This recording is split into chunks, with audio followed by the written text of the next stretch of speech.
할렐루야. 오늘도 예배에 오신 여러분, 하나님의 권능이 여러분 속에 충만히 임할 줄로 믿습니다. 우리 옆 사람에게 한번 인사함으로 우리 말씀을 받도록 하겠습니다. 인사가 좀 긴데 정신을 차리시고, 매주 보고 자주 보고 보고 또 봐도 인상이 참 좋으십니다. 다시요. 매주 보고 자주 보고 보고 또 봐도 인상이 이건 저를 따라한 거고 옆 사람 보고 하면 인사하겠습니다. 시작.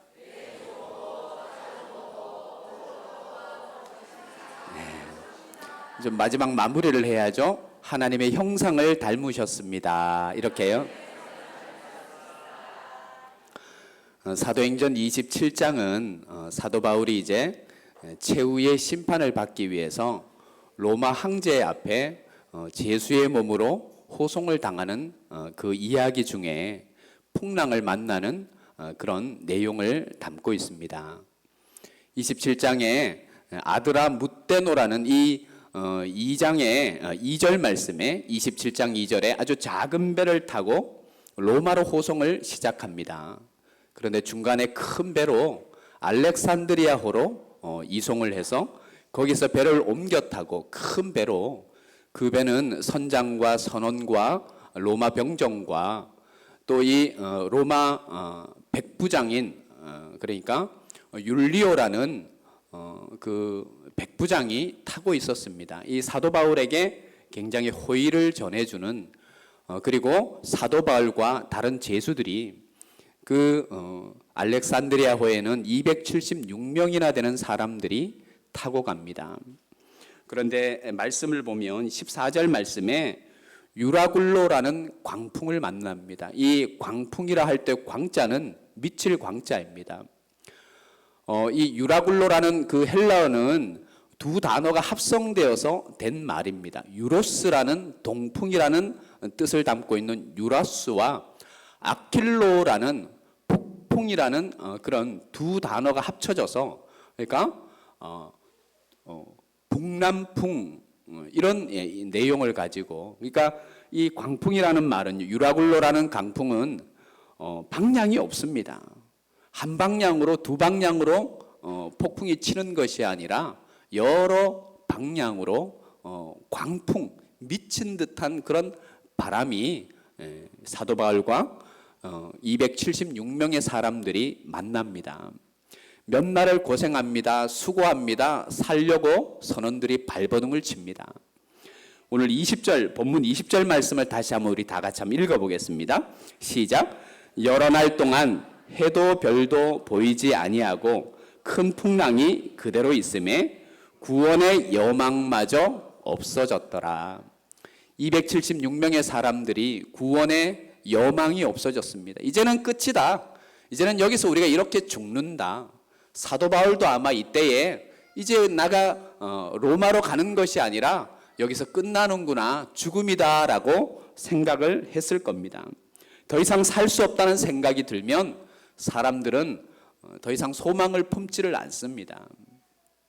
그래서 자살하는 사람들이 더 이상 나는 절망밖에 없다, 희망이 없다라고 생각하면 자기 목숨을 스스로 끊는 극단적인 행동을 합니다. 그 상황에 276명의 사람들이 모였습니다.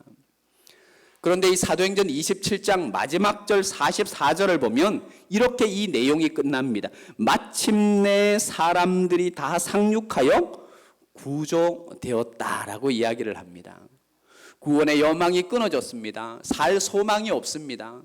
소망은 끊어지고 절망 가운데 가득한 그런 모습에서 어떻게 이 풍랑이 다 거쳐지고 나서 한 사람도 목숨에는 타격을 받지 아니하고 한 명의 낙오자도 없이 절망에서 소망으로, 죽음의 자리에서 생명으로 옮겨지게 되었을까요? 오늘 본문은 우리에게, 오늘 예배하는 여러분에게 하나님에 대해서 이야기를 합니다. 한번 따라해 볼까요? 우리 하나님은 기적의 하나님입니다. 역사의 하나님입니다. 역전의 하나님입니다. 능력의 하나님입니다. 그렇게 믿으시면 한번 아멘. 우리가 믿는 하나님은요, 역전의 하나님이에요. 절망을 소망으로 바꾸시는 하나님이에요. 아픔을 기쁨으로 바꾸시고 눈물이 변하여 즐거움이 되게 하시는 하나님이셔요. 이 절망의 자리에서 어떻게 276명의 모든 사람들이 생명을 얻고 죽음으로부터 구원을 얻었는지요. 그 이유가 한 가지입니다. 바로 이 폭풍의 자리에 유라굴로라는 그 강풍이 불고 있음에도 불구하고 그 자리에 하나님의 말씀이 들리고 있었다라는 거예요. 여러분, 우리는 구약 성경의 요나 이야기를 너무나 잘 압니다. 요나는 아주 깊숙한 물고기 뱃속에 거했어요. 근데 요나가 거기서 정말 절망적인 물고기 뱃속에서 그 절망적인 상황에서 요나가 절망을 품지 않습니다. 그때 이 요나에게, 불순종하던 요나에게 하나님의 음성이 들려요. 그리고 하나님의 음성, 그 은혜가 그에게 가득할 때 요나가 이 물고기 뱃속에서 뭐라고 고백하는 줄 아십니까? 하나님, 여기가 성전이군요. 그래요. 여러분, 어떻게 물고기 뱃속에서 그렇게 고백할 수 있어요? 거기는 에어컨도 없고, 제가 오늘 이렇게 이 강단으로 임내하면서 보니까 꽃이 너무 이쁜 거예요. 이런 마음이 들어요. 저 뒤에서 한 1분 정도 서 있는데 참 저 강단의 꽃은 축복이다. 다른 어떤 것보다도 화려하게 이 땅에 태어나서 강단에서 이렇게 전사? 그런 마음이 들었습니다. 이런 성전, 화려한 성전, 아름다운 성전이 아니에요. 죽음의 자리인데 하나님, 여기가 성전이군요. 여기가 구원의 자리입니다. 요나의 신앙이 대단하잖아요. 물고기 뱃속이 어떻게 구원의 자리라고 이야기할 수가 있습니까? 구원은 하나님께 속했습니다 라고 요나가 고백해요. 왜 그랬어요? 요나에게, 그 물고기 뱃속에 있는 요나에게 하나님의 음성이 들렸기 때문입니다. 22절 말씀 한번 보십시오. 내가 너희를 권하노니 이제는 안심하라. 너희 중 아무도 생명에는 아무런 손상이 없겠고 오직 배뿐이니라. 여러분, 사도 바울이 낙천적인 성격이어서 초긍정의 사람이어서 아주 배포가 두둑해서 두려움이 없는 사람이어서 이제는 안심하라 라는 근거 없는 이야기를 한 것이 아닙니다. 그가 용기가 남들보다 특별해서 두려움이 없는 사람이라서, 초긍정의 사람이라서 이런 이야기를 한 것이 아닙니다. 바울도요, 오늘 이야기 전반적인 내용을 보면 바울도 절망했고 바울도 두려워했고 바울도 끝이다라고 생각을 했습니다. 그런데 본문 23절로 24절, 자, 우리 오늘 본문 23절 24절을 같이 읽겠습니다. 시작. 내가 속한 바 곧 내가 섬기는 하나님의 사자가 어젯밤에 내 곁에 서서 말하되 바울아 두려워하지, 여기까지요. 왜 바울 보고 너 왜 두려워하지 말아라, 하나님의 사자가 와서 처음 하는 말이 바울아 두려워하지 말라라고 이야기해요? 바울도 두려워했다는 거예요. 절망 가운데 거했다는 거예요. 그런데 하나님의 음성이 사도 바울에게 유라굴로 강풍 가운데 인생의 종착역이다, 끝이다, 죽음이다, 마지막이다, 절망이다라고 그렇게 생각하고 있는 사도 바울에게 바울아 두려워하지 말아라. 여러분에게, 예배하는 여러분에게 한번 제가 질문하고 싶습니다. 여러분은 지금 인생의 잔잔함, 인생의 평탄함, 아니면 인생의 유라굴로 같은 광풍, 폭풍을 만나는 그런 자리에서 과연 여러분은 하나님의 음성이 여러분에게 들리고 있습니까? 한번 옆 사람에게 한번 권해 볼까요? 성도님, 하나님의 음성을 듣고 계십니까? 이렇게 물어보겠습니다. 시작. 여러분, 하나님의 음성이 들립니까? 인생의 폭풍, 크고 작은 폭풍 가운데 여러분은 과연 그 선자리에서 사도 바울과 같이 하나님의 음성이 들립니까? 두려워 말라, 내가 너와 함께 함이라. 놀라지 말라, 나는 내 하나님이 됨이라. 내가 속한 바, 지금 유라굴로 강풍에 속한 것이 아니에요. 사도 바울은 내가 속한 것은 유라굴로 강풍, 죽음의 자리가 아니라 하나님께 속했다는 거예요. 또 뭐라 그래요? 내가 섬기는 바 하나님, 하나님에 대해서 정확하게 알고 있었어요. 두려워 말라. 이사야 41장 10절 말씀이 우리에게 오늘 예배하는 여러분에게 말씀하셔요. 두려워 말라. 내가 너와 함께 함이라. 놀라지 말라. 나는 내 하나님이 됨이라. 내가 너를 도와주리라. 하나님이 도우시면 끝나는 줄 믿습니다. 내가 너를 도와주리라. 참으로 나의 의로운 오른손으로 너를 붙들리라. 하나님이 말씀하셔요. 나 두려움 없네. 두려움 없도. 제가 찬양을 하면 이제 익숙할 때도 된 것 같은데 먹썩 이게 적응이 안 되시나 봐요.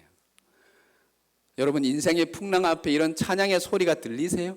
나 두려움 없네. 두려움 없도다. 주 예수님 늘 깨어 계시도다. 이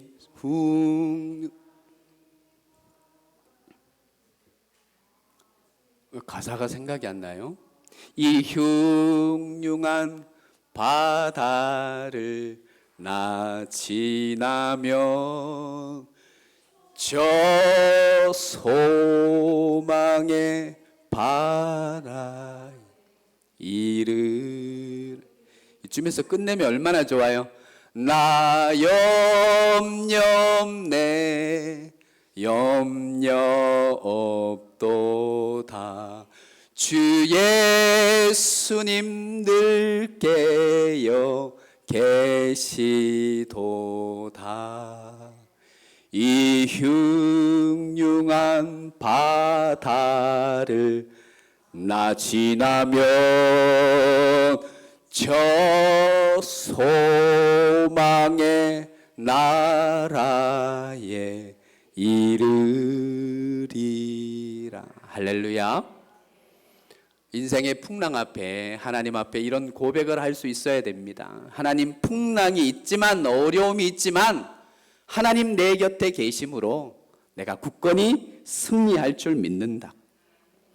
시편 119편 5절 말씀이 이렇게 기록합니다. 이 말씀은 나의 고난 중에 위로라. 다윗의 고백이거든요. 한번 따라해 볼까요? 하나님의 말씀은 고난 중에 위로입니다. 다윗이 이런 고백을 합니다. 주의 말씀이 나를 살리셨기 때문입니다. 다윗이 어려움 중에 살린 것은 그 어떤 세상적인 도움도 사람도 어떤 권력층도 아니었어요. 다윗이 죽음에서 생명으로 옮겨진 것은 다윗이 고백합니다. 주의 말씀이 나를 살리셨다. 한번 따라해 보겠습니다. 하나님의 말씀이 나를 살리셨습니다. 사도 바울이 참 멋진 말을 죄송합니다. 다윗이 아주 멋진 말을 하잖아요. 하나님의 말씀이 나를 살리셨다고. 우리가 풍랑이 우리에게 찾아오고 어려움이 찾아와도 여러분이 거하는 그 자리에 하나님의 음성이 들린다면 그 자리가 바로 축복의 자리가 될 줄로 믿습니다. 우리 말씀을 한번 찾아볼까요? 이사야 55장에 있는 말씀입니다. 구약 성경으로 가서 이사야 55장 제가 한번 1절부터 읽어볼게요. 구약 성경 1035면 하나님의 말씀이 어떠한가? 오늘도 예배하는 하나님의 사람들, 하나님의 음성을 우리가 들을 때 그 하나님의 음성이 어떤 역할, 우리의 신앙의 자리에 어떤 역할을 하는지, 영혼의 밭에 씨앗으로 뿌려질 때 어떤 열매를 맺게 되는지 55장이 기록합니다. 1절부터 제가 읽겠습니다.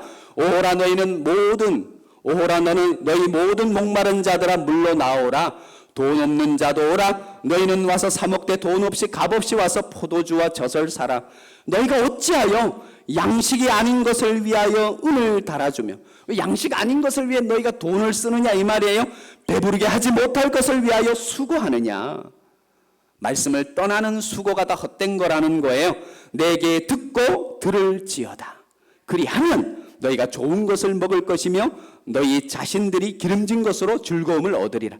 너희는 귀를 기울이고 내게로 나와 들으라. 그리하면 너희 영혼이 살리라.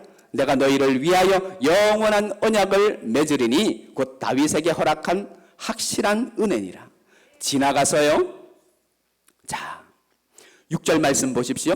너희는 여호와를 만날 만할 때에 찾으라. 가까이 계실 때에 그를 부르라. 7절을 같이 읽어볼까요? 시작. 악인은 그의 길을, 불의한 자는 그의 생각을 버리고 여호와께로 돌아오라. 그리하면 그가 긍휼히 여기시리라. 우리 하나님께로 돌아오라. 그가 너그럽게 용서하여 주리라. 8절 9절 같이 하겠습니다. 이는 내 생각이 너희의 생각과 다르며 내 길은 너희의 길과 다름이니라. 여호와의 말씀이니라. 이는 하늘이 땅보다 높음 같이 내 길은 너희의 길보다 높으며 내 생각은 너희의 생각보다 높음이니라. 자, 10절 11절이 중요합니다. 왜 여기까지 읽었느냐? 10절 11절 말씀이 포인트입니다. 자, 우리 천천히 10절 11절을 읽겠습니다. 시작. 이는 비와 눈이 하늘로부터 내려서 그리로 되돌아가지 아니하고 땅을 적셔서 소출이 나게 하며 싹이 나게 하여 파종하는 자에게 종자를 주며 먹는 자에게는 양식을 줌과 같이 내 입에서 나가는 말도 이와 같이 헛되이 내게로 돌아오지 아니하고 뭐예요? 나의 기뻐하는 뜻을 이루며 내가 보낸 일을. 할렐루야. 여러분, 하나님의 말씀이 전해지는 것, 하나님의 말씀이 여러분에게 들려지는 것, 내가 예배 때마다 이야기하잖아요. 그것이 하나님이 주시는 생명의 씨앗이라고. 우리 옥토밭에 떨어지면 우리 옥토의 밭이 그 씨앗을, 하나님의 말씀의 생명의 씨앗을 품고 있으면 열매를 맺게 된다는 거예요. 그 이야기가 오늘 이사야 55장에 기록이 되어 있습니다. 이는 비와 눈이 하늘로부터 내려서 그리로 돌아가지 아니하고 땅을 적셔서 소출이 나게 하며 싹이 나게 하여 파종하는 자들에게 종자를 주며 먹는 자들에게 양식을 줌과 같이 내 입에서 나가는 말도 이와 같이 헛되이 내게로 돌아오지 아니하고 뭐예요? 나의 기뻐하는 뜻을 이루며 내게 보낸 일, 내가 기뻐하는 일, 그 일을 형통하게 한다라는 거예요.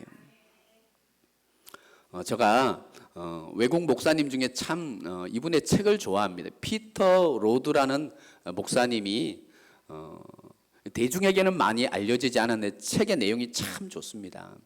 이 피터 로드 목사님이 어느 날은 자기 집에서 성도들을 초청해서 가든 파티를 합니다. 밤에 디너 파티를 합니다. 그런데 그 플로리다 대학의 곤충학자, 대학 교수, 곤충에 아주 박식한, 곤충을 평생 전공한 그런 대학 교수 성도님이 이 가든 파티에 오신 거예요. 음식에는 관심이 없는 거예요, 이 성도님이. 한 2시간을 그 목사님의 집이 있는 그 뒤뜰을 이렇게 2시간을 계속 다니더래요. 그리고 이 목사님에게 오셔서 하시는 말씀이 이렇더래요. 목사님 뒤뜰에 18종류의 귀뚜라미가 있다는 거예요. 이 목사님이 놀란 거예요. 나는 귀뚜라미 소리를 한 번도 들어본 적이 없는데 이 어두컴컴한 밤에 어떻게 뒤뜰을 거들면서 18종류의 귀뚜라미가 있다는 걸 어떻게 교수님 아셨냐고. 저는 귀뚜라미의 소리만 듣고도 100여 종류가 넘는 귀뚜라미의 종류를 구분할 수 있다는 거예요. 어떻게 그렇게 듣냐니까 이 교수님이 아주 멋진 말씀을 목사님에게 하는 거예요. 목사님, 관심이 있으면 들려요. 한번 따라해 볼까요? 관심이 있으면 들립니다. 우리가 어려움의 자리에서 하나님의 음성을 어떻게 들어요? 우리의 영혼의 채널을 하나님께 고정해야 들려요. 라디오의 채널을 맞추듯이 우리 영혼의 채널을 세상 앞에 이렇게 고정되어 있으면 세상의 잡다한 소리만 들려요. 하나님께 우리가 관심을 가지고 하나님의 소리를 들으려고 노력하면 하나님의 음성이 우리의 삶 가운데 들릴 줄로 믿습니다. 아가서 5장 2절 말씀이 이렇게 기록해요. 내가 잘지라도. 자, 우리 방송실 한번 스크린에 한번 띄워줄래요? 아가서 5장 2절 말씀. 내가 잘지라도 마음은 깨어 있는데 금방 뜰 겁니다. 우리 가지 이 말씀은 참 은혜로운 말씀이기 때문에 아가서 5장 2절입니다. 방송실 휴거 당한 건 아니죠? 자, 아가서 5장 2절에 있는 말씀. 찾는 게 빠르다. 네, 아가서 5장 2절. 자, 전반부만 같이 한번 읽어보겠습니다. 시작. 내가 잘지라도 마음은 깨었는데 나의 사랑하는 자의 소리가 여기까지. 여러분, 우리가 사랑하면, 관심이 있으면 잘지라도 뭐예요? 그 사람의 소리가 들린다는 거예요. 우리가 하나님께 우리의 영혼의 채널을 고정하고 있으면 어떠한 환경에서도 하나님의 음성이 들릴 줄로 믿습니다. 이 조선 중기에 수많은 사람들의 초상화를 그린 이분의 호가 화재입니다. 화재 변산벽. 이분이 그린 중에는 영조대왕의 어진이 있습니다. 그걸 2번이나 그렸어요. 영조대왕의 초상화를, 어진을 2번이나 그려서 그 공로, 그림을 너무, 임금의 얼굴을 너무 훌륭하게 그려서 요즘 저 유명한 곡성 있죠. 곡성에 그 현감으로 부임까지 합니다. 그림 실력 때문에. 이 화재 변산벽이 그린 자웅장추라는 그림이 있습니다. 자, 우리 한번 띄워볼까요? 제가 한번 보여드린 적이 있는데, 자, 방송실 한번 띄워주세요. 이 그림이 보이세요? 여기 좀 꺼야 되겠어요. 저 그림의 제목이 자웅장추입니다. 암탉 자자에 수탉 웅자에 자웅장, 거느릴 장자에 장추는 뿅아리 추자입니다. 저 그림을 가만히, 자, 그 다음 그림 한번 보여주세요. 이 그림을 그림이 이렇게 퍼져 있네요. 이 자웅장추라는 그림을 보면요, 변산벽이 아주 닭을 유심히 관찰하고 그렸는데요, 이 장닭이에요. 장닭의 뒷날개 꼬리를 이렇게 보십시오. 한껏 뽐을 내죠. 이렇게 쫙 이렇게 뽐을 탁 내고, 지금 이 그림이 잘 안 보이는데 저희 이 스크린에는, 모니터에는 잘 안 보입니다. 이 벼슬이요, 바짝 섰습니다. 자기 벼슬을 아주 돋보이게 이렇게 하고, 닭들이 보면 근엄하려고 아주 근엄하게 요 목털을요, 그림을 가만히 보면 그런 닭 모습 봤죠. 이 지금 장닭이 자기 모습을, 이 허세를 부리는 거죠. 아주 근엄하게 표현하기 위해서 목털을 이렇게 최고로 이렇게 세워서 아주 웅장하게 보입니다. 이게 겉모습이죠. 자, 우리 암탉 그림 한번 보여주세요. 근데 암탉은요, 뿅아리들이 9마리의 뿅아들이 나오는데, 이 그림의 이 소개가 그렇습니다. 처음에는 장닭의 화려함과 자랑하는 벼슬과 웅장함과 그 겉모습에 이 뿅아리 9마리가 이쪽으로 갔다가 결국에는 저 암탉의 입을 한번 보십시오. 저기 벌레가 있죠. 먹을 것이 있죠. 그쪽으로 모여들이는 그 찰나를 이 변산벽이 딱 그린 겁니다. 자웅장추라고. 암탉이 병아리를 거느린다, 이런 뜻입니다. 여러분, 우리도 이 그림의 적용은 이렇습니다. 우리도 하나님의 영적인 영의 양식이 들리는 곳, 거기에 머물러 있어야 될 줄로 믿습니다. 그런데요, 오늘 본문의 이야기 사도행전 27장에서 하나님의 음성이 사도 바울에게 들리는 그 시기가 굉장히 중요합니다. 우리는 하나님의 음성이 사도 바울에게 들리는 그 시기를 주목해야 됩니다. 그 시기는 고난이 시작될 즈음이 아닙니다. 사람들이 노력하려고 살려고 선원들이 물건을 던지고 양식을 던지고, 무역선이니까 여러 물건들, 무역하는 물건들을 던지고, 그리고 이 항해하는 도구까지 나중에 던지고, 살려고 발버둥 칠 때 하나님의 음성이 들린 게 아닙니다. 하나님의 음성이 사도 바울에게 들린 시점은 모든 것을 사람들이 자기들의 스스로의 노력을 포기했을 때, 완전히 절망이라고 끝이라고 모든 사람들이 포기했을 때 하나님의 음성이 비로소 들립니다. 구원의 여망이 완전히 끊어진 그 상태에, 그때에 다다랐을 때에 비로소 그때 하나님의 음성이 사도 바울에게 들립니다. 인간의 절망이 있는 곳에 하나님의 소망이 시작될 줄 믿습니다. 우리 오늘 주보를 한번 보십시오. 주보의 설교 제목을 같이 한번 읽어보겠습니다. 주보의 설교 제목 시작. 설교 제목이 멋지지 않습니까? 우리의 끝, 우리가 끝나면, 우리가 끝났다고 얘기하면 그때 비로소 하나님이 시작한대요. 제가 뭐 능력이 있어서 이 말을 제가 기도하면서 멋진 말이다, 제가 이렇게 찾아낸 말이 아닙니다. 가일 아일드먼이라는 분이 올 초에 이런 책을 썼습니다. 나의 끝, 예수의 시작. 내가 서점에서 제목이 너무 좋아가지고 그냥 단번에 내용은 뒤로 하고 그냥 탁 이렇게 집었습니다. 나의 끝, 예수의 시작. 그 목차에 보면 이런 내용이 있습니다. 나의 끝, 예수의 복이 시작되는 곳. 하나님 나라는 내 장고가 0이 될 때에 시작된다. 울어 마땅한 일에는 울어야 한다. 나의 끝, 예수의 역사가 시작되는 곳. 텅 빈 마음에 성령이 역사한다. 그리고 부재로 내가 완전히 비워지면 하나님이 채우기 시작한다. 나의 완전한 항복, 그때에 하나님의 회복이 시작된다. 나의 실패, 하나님의 성공이 시작되는 자리요. 내가 절망할 때 비로소 그 자리에서 하나님의 사명이 시작된다. 여러분, 책 내용도 이렇습니다. 책 내용 중에 제가 한 문장을, 긴 문장을 제가 적어왔습니다. 심령이 파산한 자는 복이 있나니, 완전히 파산해서 내놓을 게 하나도 없는 자는 복이 있나니. 그리고 이렇게 이야기합니다. 생각할수록 충격적인 말이다. 나의 끝에 이르러 내놓을 것이 하나도 없다는 사실을 절감할 때 비로소 내 안에 하나님의 나라가 시작된다니. 이 세상의 논리와는 철저히 대치된다. 쫄딱 망한 사람은 어떻게 행동하는가?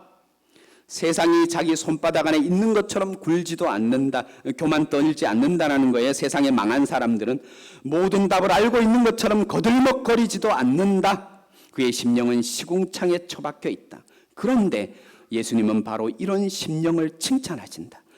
쓰레기 더미 속에 저 남자야말로 복받은 사람이라고 말씀하신다. 내놓을 거라고는 눈을 씻고 찾아봐도 없을 때, 그때 비로소 하나님께서 역사하신다. 여러분, 미디안 광야에서 40년의 방랑자의 생활, 도망자의 생활을 하던 이 모세에게 하나님의 말씀이 들렸습니다. 그때 이 미디안 광야의 40년의 도망자의 신세, 방황의 신세를 대표하던 그 단어가 뭐냐면, 이 출애굽기 4장에 보면 모세의 지팡이였습니다. 보잘것없는 지팡이였습니다. 그런데 이 지팡이에 하나님의 말씀이 들려요. 하나님의 말씀이 그에게 임해요. 그랬을 때 미디안 광야에 보잘것없는 그 삶을 대변하던 지팡이가 하나님의 말씀이 임하니까, 성경이 뭐라 그래요? 이 출애굽기 4장에 보면요, 모세가 이 호렙산 가시떨기 불꽃 가운데 하나님의 음성을 듣고 초라함을 반증했던, 대변했던 그 지팡이가, 모세가 그 길을 떠나서 애굽으로 들어갈 때 하나님의 지팡이를 손에 들었다라고 이야기를 합니다. 여러분, 썩은 나귀의 그 턱뼈 보잘것 없잖아요. 삼손에게 하나님의 영, 성령께서 임하고 하나님의 말씀이 임하니까 보잘것없는 턱뼈가 놀라운 무기가 됩니다. 어린 나이에 도시락, 거기에 하나님의 말씀이 임하고 온전히 헌신하여 드려질 때에 오병이어의 기적이 일어나는 큰 도구가 됩니다. 여러분, 보잘것없는 우리 인생, 폭풍이 지나가는 자리에 하나님의 음성이 들리면 우리가 놀라운 모습으로 거듭날 줄 믿습니다. 예수님이 말씀하시니 물이 변하여 포도주 됐네. 예수님이 말씀하시니. 율동이 이상하네요. 죽은 나사로가 살아났다네. 예수님, 예수님. 나에게도 말씀하시면 그 성경의 놀라운 기적과 역사가 우리의 삶 가운데 찾아올 줄 믿습니다. 여러분, 어려우세요? 힘드세요? 어제다가 또 새벽에 이 말씀을 준비하면서 이 찬양이 생각이 났습니다. 고난이 여러분 속에 많이 찾아오고 힘들고 어렵고 참 근심 걱정이 여러분 삶 가운데 올 때, 여러분 거기서 좌절하지 마십시오. 우리 예은 선생님 반주하는 저 반주를 태중에 있는 보미가 이제 마지막으로 오늘 들을 겁니다. 교회에서 두 손 한번 다 들어볼까요? 우리 신앙의 고백으로 하나님께 한번 드려줬으면 좋겠어요. 제가 설교 시간에 자주 하는 찬양인데, 왜 나만 겪는 고난이 나고 원망하고 불평하고 하나님 절망하지 말고 그 고난의 뒤편에 있는 하나님의 영광, 승리, 그것을 바라보고 신앙의 고백을 한번 드렸으면 좋겠습니다. 자, 우리 방송실 한번 앞에 화면 띄워주세요. 왜 나만 겪는 고난이냐고 불평하지 마세요. 고난의 뒤편에 누가 있다고요? 주님이 주실 축복 미리 보면서 감사하세요. 너무 견디기 지금 이 순간에도 누가요? 주님이 일하고 계시잖아요. 남들은 지쳐 앉아 있을지라도 당신만은 일어서세요. 힘을 내세요. 주님이 손잡고 계시잖아요. 주님이 나와 함께함을 믿는다면 어떤 역경도 이길 수 있잖아. 왜 이런 슬픔 찾아왔는지, 왜 이런 슬픔 찾아와. 원망하지 마십시오. 원망하지 마세요. 당신이 잃은 것 주님께 받으르네. 더욱 많음을 감사하세요. 너무 견디기 힘든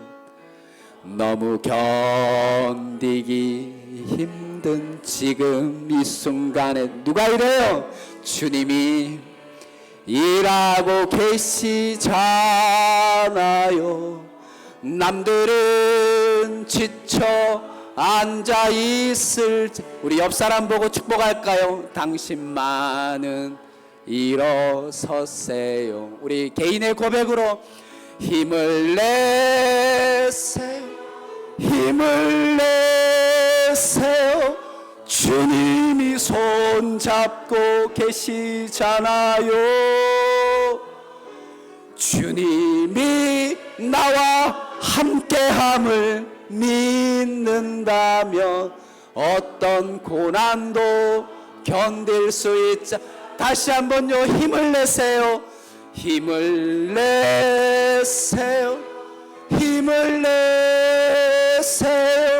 주님이 손잡고 계시잖아요.